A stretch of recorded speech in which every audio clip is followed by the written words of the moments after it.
ketwa na osofo kroya nyamfo government squabbing aguja na wakase yi wakache Ghana fo gina de ni nyina ansebuse ebusa do je so ba no traffic won sansem dia obeye ni jopo na enanso biewo mrahye bedwamo dom kuma no ba no deni ya appointment committee no where ranking member e wo so ene wo ne chairman ya hiafo na nyasem ketwa na osofo yi dun so mehwe agumasuan so nyamfo Haruna Idusu edni wa kind chair appointment committee o mo mehwe feature say adwuma a obeye no obeye die na free school no ka say munyantwem omafo ya wo mo ewo kokofu adumamu womo ade adesra eto yewuranim se na dawroma womo ohene na afehima ewokru ne so na Bono is regional manager ma public utility regulation commission ura keso igan asiedu ochese banfo ebredu a ensuo ne won kan ya won se bia mo ka o le mo fo manim no mu kwa mafa so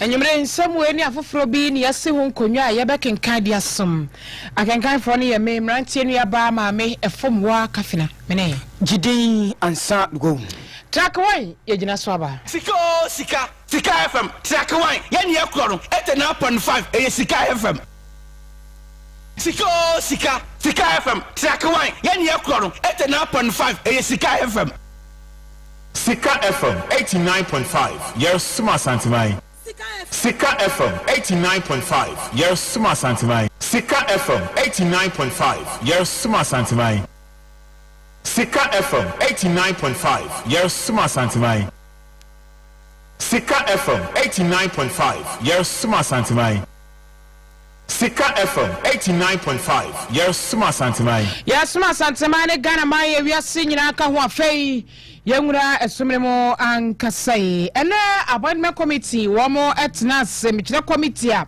womo na etoto asofo a Ghana mampani John Dramani Mahama abo omudin so mededa so yahodo ano no womo na etoto wono mano na ranking member ya wono ewo so mrahye bedwamo dom kuma ne ba no deni efutu mrahye bedwani ononyamfo Alexander Afenyo Markin wono enenso saa nenso ebiewo ni bufu chairman ya wada committee ya no ora Bernard Ahiafo ni nyina ene se ebre omo sha se ya na vet ne koso de na chese edem ho ye di kama bibia koso ne ba bia edi wantwi ni mentime ho ase ne eba ye ne wa bra eya bra eye committee no wo ka so ye sore ne ententre ye mpom kakra se de wo ko break bia ba kakra ba se semenum kwatene wo mpom ba ye ya wama baba tu o madwumadie so pe na ranking member no nyafo Afenyo Markin so de se wo kasa te se de abrofo bese wo manim remarks wo fiti so wo kasa pe na chema hiafo wuram na sem na no si ye kra no twa na no eso obi foforo nkasa ho na ononyafo Alexander Afenyo Markin si ni koko epaye wo de yentie se de ho kakra na koye committee no eso Chairman, now you don't have the floor. Allow Honorable Mahama Shaibu to conclude. Then I can give you the floor. Chairman, allow. Just allow. Don't raise your voice. I am not raising my voice at you. No, if you raise your voice, no. We had before you suspended sitting for 5 minutes. You called me for a discussion. I told you that I was having a discussion with my caucus, and then I come. We did not spend more than 5 minutes. Chairman, let's operate in good faith. You had called me, I said, give me a moment, I will join you. Then the next moment, you've come to start. Chairman, I want to register this protest that you have proceeded in bad faith. It is not the understanding we had. There's not the understanding we had. We got to a point where I was responding to a point of order. You came in rudely to say that you have ruled. Honorable member, you should be guided by the rules that in this house you don't use insulting, disparaging and abusing language. At our first city, when a backbencher said I was rudely interrupted, you are raising your voice. Chairman, the ruling of the speaker. Chairman, bring down your voice. Bring down your voice. Bring down your voice. Bring down your voice. Bring down your voice. Honourable members, at our last city, when a backbencher used the word rudely interrupted, we all observed that the speaker ordered her to withdraw the word and apologize. I do not foresee former majority leader, now minority leader, to repeat the word rudely. Such a conduct will not be tolerated. I therefore urge upon him to withdraw the word rudely and apologize. Chairman, all your colleagues, including you, have been rude to me this morning. You have been very rude. You have been extremely rude. Chairman, we started, you courteously gave me the opportunity to give my opening remarks. In the process, Honorable Ayariga came in. In the process, Honorable Roxon, the former boss, came in. In the process, you had the majority leader himself. No, Mr. Chair, if you allow. Mr. Chair, if you allow. We have had situations where, whilst I was responding, your colleagues came in rudely. I kept quiet. You again said we should have a moment outside to have a discussion. Then out of the blue, you come in to give the floor to Honorable Ameshai. Aha! Enti Evutum Rashe Bedwani, ranking member, appointment committee of parliament, Afei minority leader, enono. Yakwa breki. Ye free break ye ba na so ye mra na ms aw me ne me nkofo ni di nkomo ketwa bia bantu de me ba sisia me ba be kasa utie me fama no nsi no no abo mahama me kasa na dai na committee che wa ahomaso sa ahomaso mu e na wo ba mu be ka se obi foforo enkasa wa brama no gu asem so ameka and one abo chese wonso kra wo word ya yusu se ma ahomaso enye enti twesan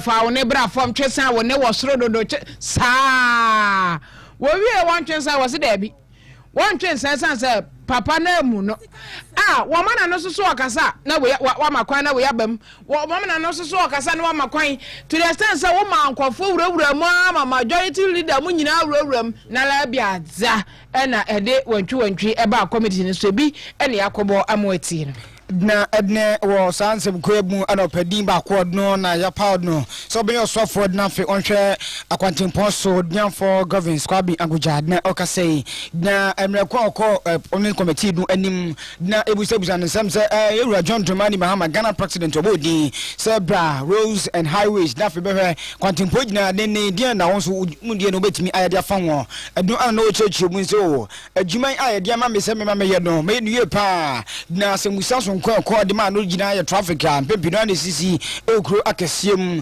unity kwa kumase na frenkan na enum no je so traffic won sensem kwa de ya de kura so de wodwene pa na mu na ma wosi a nyame adom na obunya dwene tu wiese ki mo behwe se bi ne sudan so do na mu no bedi animu na ohwe na wasiesie na fe ne ede traffic ne bali gina no atumi atwa ntwa kura no a eso betumi ate na se ne opedi nya akonya sonko na semusem wo no motoma na no na fonya akonya sonko no jeche ni semu adoma je se traffic dia ho sensem no obeda fe watumi ayo ne ye ama mafo nyina eso ato obna omadwuma so mokọ no so no omatumi ayo ne ye onuafo Kwame Agoja.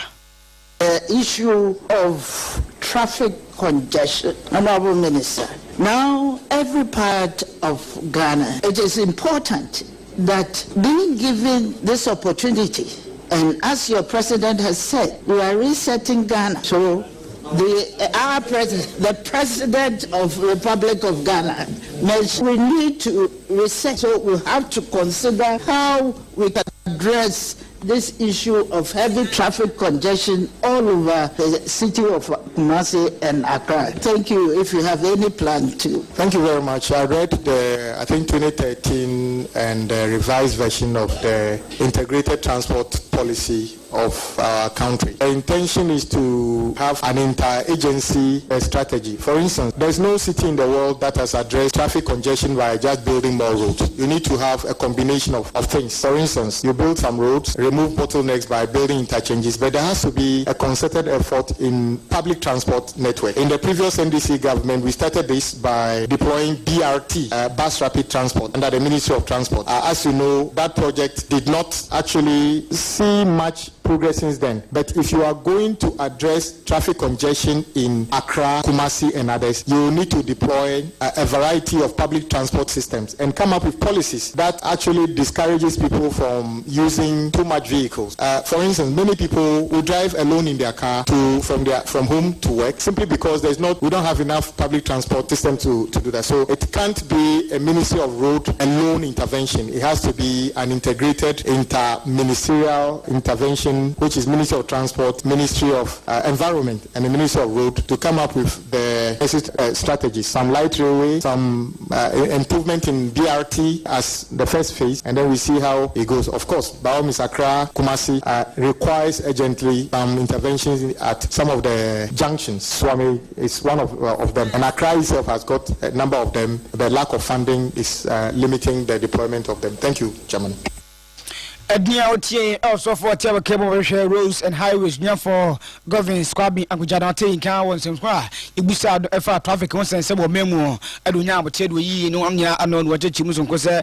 Bob Wapa, no Russia said, but my mood no, my old was Bua, boys traffic, and those paradigm, saying yes, be a year, crabby baby, the moon saying intelligence, how do you now so my traffic was and said a sweat, and no, I know Chimus said, as well as over here, now fair, man, so more contracting, so how do you know so more. Kwahodoa we wa so mede omonso enum bedi djuma amomonso enya adjuma ayo na fe kwahon sensam so atima koso no so chemu sei e de che female contractors and create a more inclusive construction industry. Thank you.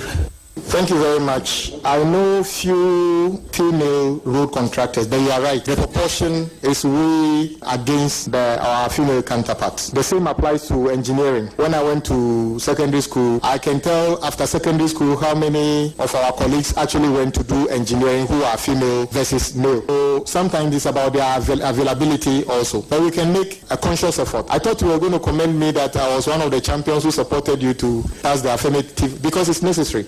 I want my daughter to grow up to be whatever God wants her to be, and there shouldn't be any barrier based on her gender. So it is upon all of us to work together to make sure that wherever we find ourselves, we create fair opportunity for everybody, irrespective of gender, to participate fully in whatever activity it is. And I'll put on that lens as you suggested. Thank you.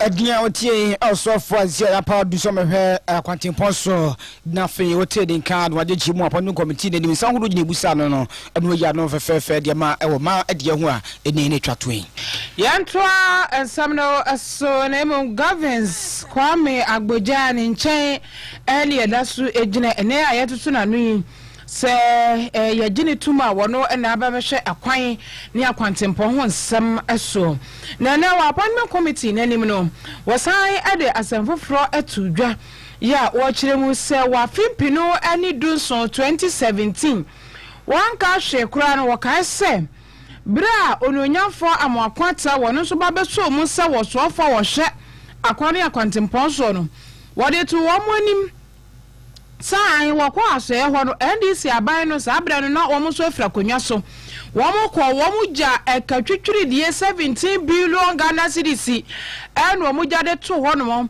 afei contractors a mo certificate ya ja to approve once ya no so ho ka epem ho no 1.5 billion Ghana cedis en government kwame agboja HSA ene die jai wama burikare guwa chen wamo de ne kura ya omo jan ho 2017 no abanya wo kwe pa kwan ho nsam ne kai o majagu ho no se bebrebe wo borobo nyasam ketwa nwonwona nwan bebrebe kakraka pofo ero majade ato kwame agboja kire se wonyanko asoye ho na so atete nsam afiri ho eba ya ensam apiepie mu e transition team no anim se abanya wa so de afiri akonwa so kwemche MPP abanya wono moko na anu ye akwani akwantempon aso ye wono mo kampo a wo mojade apem 100 billion Ghana cedis ya enya asamketwa afei certificate ahodo ya aban no approve ye no so ho ka de se tie na enya asamketwa yentie se de honorable governors kwame agboja no so ho nsem no wo kan ye e committee no anim I had stated clearly that a few years ago, the predecessor, the Honorable Amakwata, was in this very hall answering questions at his very team. He intimated that 1.56 billion Ghana cedis was the road sector debt that was left behind for them to clear. I trust that they would have cleared all by now. What is the status as we speak? Thank you. Thank you, Chairman. Once again, I thank my colleagues for giving me the opportunity to appear before them. Yes, the question asked by my respected colleague is something the whole country must pay attention to. Indeed, in 2017, our respected colleague, who is no longer a member of parliament, in his word, was alarmed by the fact that the NDC government was leaving a commitment debt of 17 billion Ghana cedi in the road sector and 1.5 billion cedi that being certificates approved which were not paid. At the transition committee, it turns out that as of today, I've not been to the ministry yet, what they presented to the committee, the NPP government is leaving a minimum of 100 billion Ghana cedi commitment. What you should be worried about, though, is that in that same document, they are saying that certificates unpaid as of today from GOG amounts to about 20 billion Ghana cedis. The ones with road fund is about 15 billion Ghana cedi. What you should be more worried about, my brothers and sisters and colleagues listening to us from outside of this hall, is that if you take indebtedness up to 2025, which is the road fund debt alone, out of the 15 billion, look at these details. In 2018, we were owing about 113 million Ghana cedi. The interest on the 113 million Ghana cedi this year will be 665 million Ghana cedi. The debt was 113. The interest on the 113 is 665 million. When you take 2019, 210 million. The interest on the 213 million is 960 million Ghana. 2020, we were owing 424 million. The interest on the 424 million is 1.5 billion. 2021, the debt was 616 million. The interest on that is currently 1.69 billion. 2022, 693 million and currently 1.4 billion. The question is, how do I explain this to the taxpayers in Adaklu? That we owe 113 million and the interest on the 113 million is 665 million. Sa eka trobo we me ye den ma ko chire ma chire me nko ofo se eka eda eye road ministry enie ene eti ye Adaklu mra shebedwane ye gidi tuma wo ba be hwe akwane akwantempo ho nsem eso Honorable Gavin Kwame Agboja na ednanso wa parliament committee no edim osofo ya power nu sub na mehwe agomesua soro ebisa for education nyam for haruna idusu adna ochechie mu ana oje se event na ni mu odon so wo gina ema no na nsema oyi anu bebe na nsema wo gina no omo hwe se omonfo ni ehemu chichu edni fish na school no abai ni gina sa ban ya wo otirisi admanfo gina nim se edin a wabai di obetwam the sentence nsema wo gina manfo busado edefa ho no adna nyam for haruna idusu eyi adon che se agenda se aban aboni team krada se bi oba betwam se business go betwam de no enyansam kra no so mafo ebredo ebusa do yado ede cheye na de okagina ne se we ade so nko a wokama gana fo gina ate ase se jam ya do na fo be yo so fo be ngomesua so be na ngomesua mo ne de pese de be mu bia no akwadwoju na boa ma ngomesua so akoso pa na enyase bi obi ebetimi atene ba bi do akata John Dramani Mahama eba betwa business school tu obi a emfanche de team se John Dramani Mahama ebetwa business school mu mom ne senefata bia ma ngomesua kwaso mem na bofa bia enso benya mu chefa no mbehwe se be kwaso toten na se de odunyanfo haruna idusu cheche ni semu ma appointment committee na Ghana fo yina nya bitie no edunu oche mu sei edefa ngomesua ode oba betimi aye ede aboa. Chair, I would like the nominee to share with us, beyond the manifesto commitments, what are some of the things that he's going to look out for in terms of the role of education in this fourth industrial revolution, 21st century. Education is very important. I want him to share with us what his ideas are and what are some of the things that he's going to be looking out for to ensure that we have a more robust education system. Thank you, Chair. Thank you very much.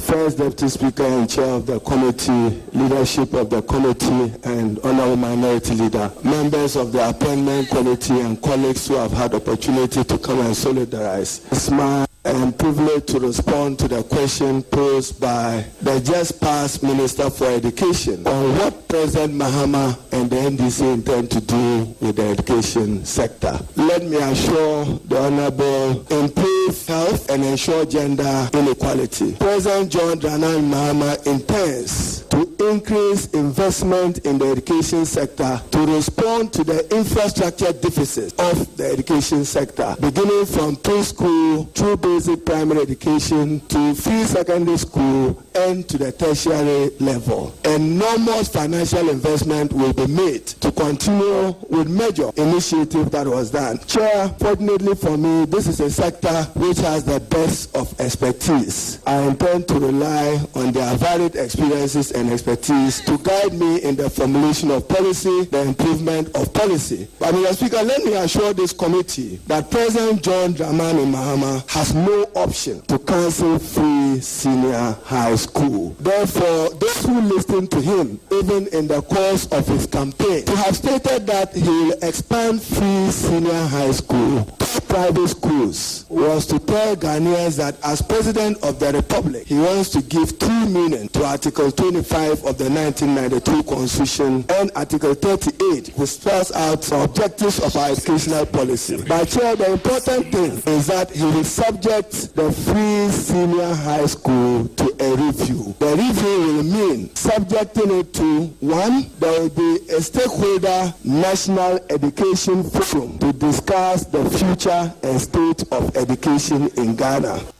Edia otie also for babe hegu besua so IC appointment committee de mi to na no e for besua so edmu no ana otini kunyan for harina idusu anochi adno sa che se aban a waben ade se osi gina ade afa fish na school pa na de be ni ma for wona gasa ani ji ngumesua wo na fe pempi na mo ta church 120 fa ngumesua wo no be se obetie be de code na for mado so do fish na school ni mu na atumi aboa na fe no so gina fa pem se de ma fo gina epedno e wo memu ani so kan say e de che. Mr. Speaker, I do not want to, at this moment, stir controversy.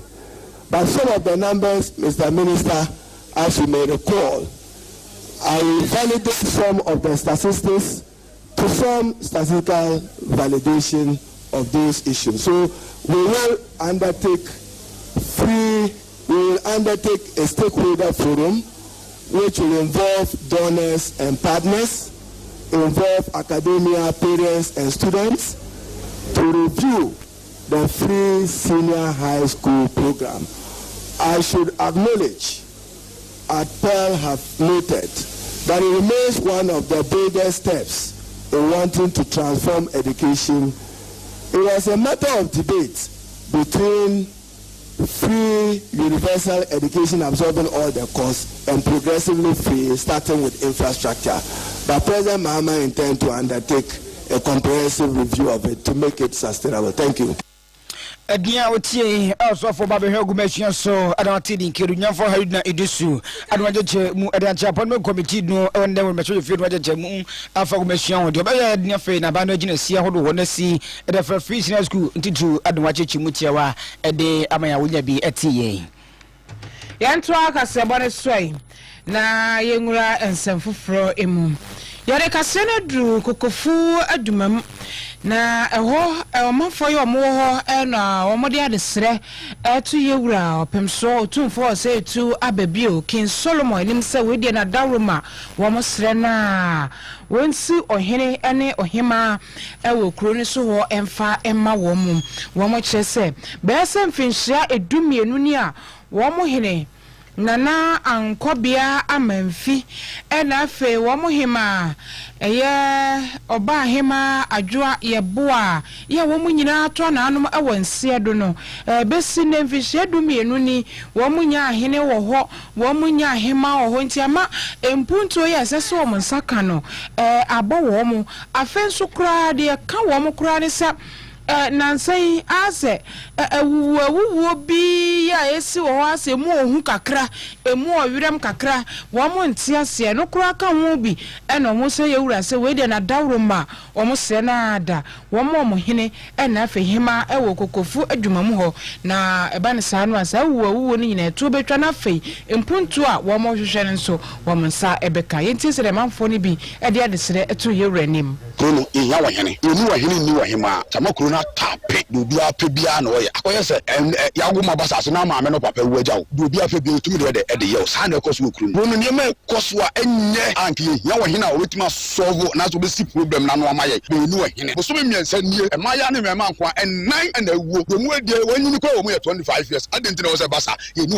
wo hima a bibi ni a ogun san sia no ne ma ekoso okuru no enye nti yesa na nanom atankonwa yesrem mo okokofo adwuma mu hyem nsa na ye ni obre mo nana no mo ne mo ma ye wu ntumi ntrom ye nyina ya sense yesrem ahini no mo mesima ye no mo wa hima amomo ye wa hine na kro ye mfo ye to mapamfura ye bridwam empuntu sem ya kachi papa wey se nipa miensa na beko secondary school a obi antimi nto so biem ni age agu honum enam se kro ye ohini nim na nko bia mamfi ewu ye emfie dumienu nie na me ka kire wey oba hema adwa ye bo ewu ye emfie bebreni wey enema ebokro ho ba nyina aye afri adwuma mkrodua mu enti adwuma mbrante ye ni abre sabre maba ne mbrante wu na ewu enti ye se opim so se ye de ni asem bia ye se ye hia we yesa de yesa mo amu bi eso akakra ba mutika mo bo dwom na dwom kora ni ye ni wo yini ni wo hema nana yesro nkotodegu form nana no yesa de yesa yam yesra mumla na mumesi wa hene maye ye ni musaye nya wo hena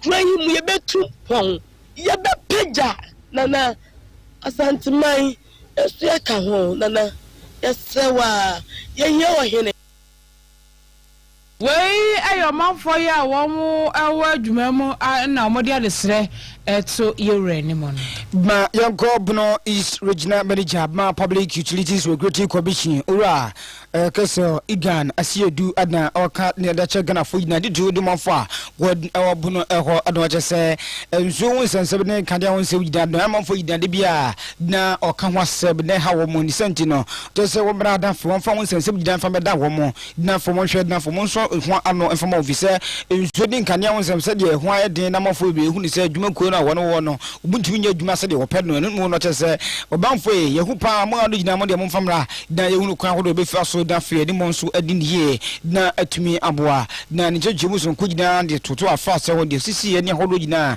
na mreko ne nso tofra kasa de fa se gina sewe ho na wasamafo ho gina na fe de no customers o ma wa ni won edi djuma gina se si ade bibia ni a won fa bere mpelifo de nim na fe ho hwe na ohunu kwan ho do betumi fa so wi se nso edne nkania won sem de se ko ba ne se a ade hadwe pa de 17 for ho de ma wo mo na ora Kase3 igan asiedu aka de sei ediche who say PURC Nyamincha Dom March 2024 and PURC Bono East ye be office na ye buy complaints about 452 complaints. Now out of complaints where you to me who say quality of service any complaint and how amount for the brave edibeto commission in na uhe sa weya say mekania edum any pull edu any cable nyama enu ena ha adwen pa chese minsu mani ade enu na ha adwen enti ye share your stakeholders omo nkania eni nsu na edi to omo say sa complaints na bapa enti ebehia say ombe improve omo service delivery Adnia Otie Buno is regional manager the public utility regulation commission adna tedin ken igan asiedu adwaje chimutia no achi no saje chimu se penifone ras obini manfo binu betna se na fe kadia ni nso won se ba do manfo binu ekasa wo ho se de ho duma sibi ekod no a enso adi edema wo mo no adno chese obino betna se na fe de ko no so de wadwen chaba no ahwe hunu se de obino ebe ya adwuma no pepepe no so chimu sei edemaye say there were so many ways power outages natural man-made no so bit me I say yeah you use can you